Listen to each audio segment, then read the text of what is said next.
It's enemies to lovers, it's small town romance, and it's second chance romance. Just the golden trio of tropes.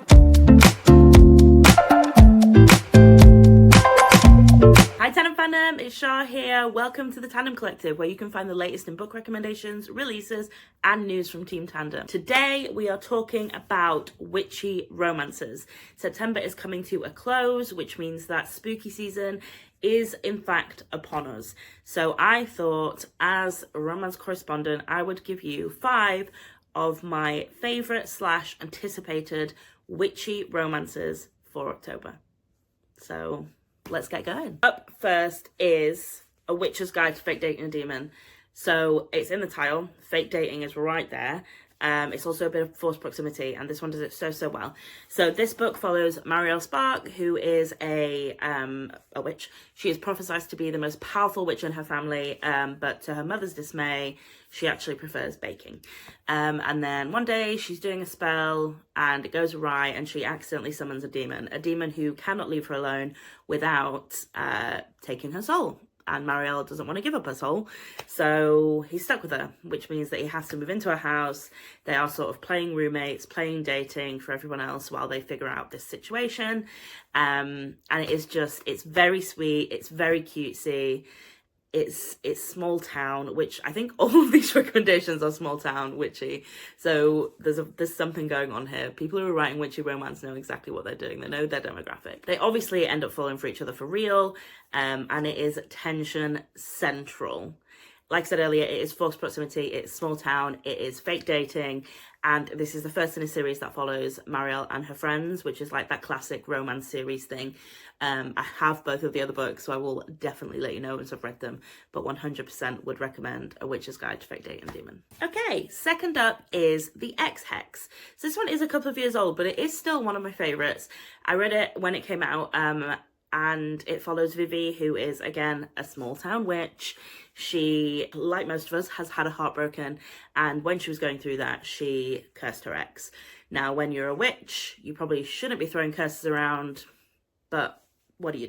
You're heartbroken. You're going to do what you want. When her ex, Reese, comes back into town 9 years later and bad things start sort of happening and following him around, Vivi actually realises that maybe this hex that she put on him wasn't a joke. Maybe it did actually hex him, and so then they have to like work together to basically break the hex and figure out what's going on. This one is really sweet, it's very cute, and if you like the vibes of Gilmore Girls and like early like 90s Sabrina the Teenage Witch, you will also like this one. It's enemies to lovers, it's small town romance, and it's second chance romance. Just the golden trio of tropes. Okay, so next up is Black Witch Magic. This is one of my next reads. I'm planning on reading it in October, so if any of you want to read it with me, let me know in the comments and we can do a little bit of read. This one is about a small town librarian called Serene, who is a witch. She's a secret witch and she's also the town outcast, probably because she's a witch.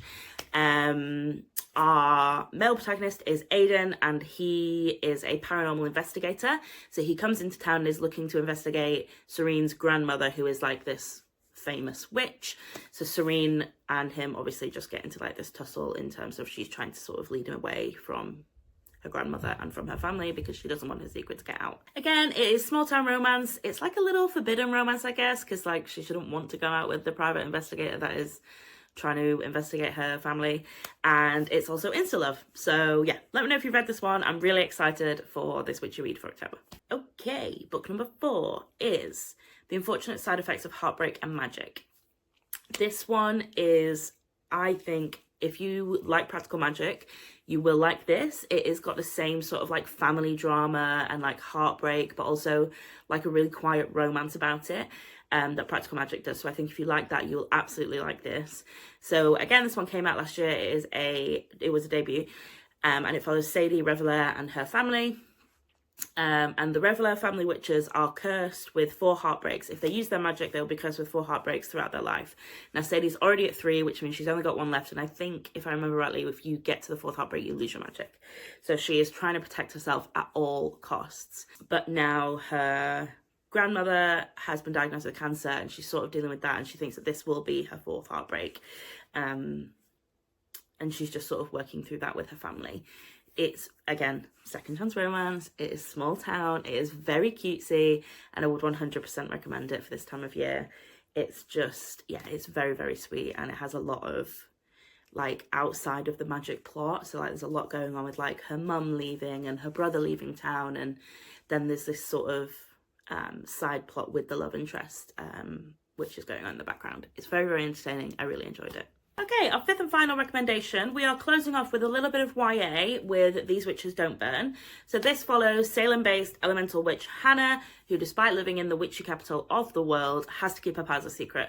But when dark magic starts popping up all over Salem, she is convinced that it is the work of the Blood Witch, but the rest of her coven aren't convinced, which means that she has to team up with her ex-girlfriend Veronica, and they have to sort of work together with Hannah's new crush and a couple of their friends from high school as well. This is a really cute YA romance, and it's not just the romance, it's obviously got this really great mystery plot to run alongside it. I definitely recommend this.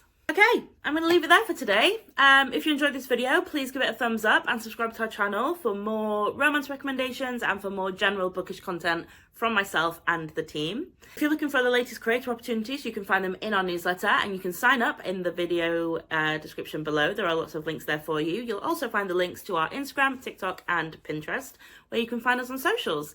Yeah, we'll see you in the next video. Hope you enjoyed this one, and see you soon.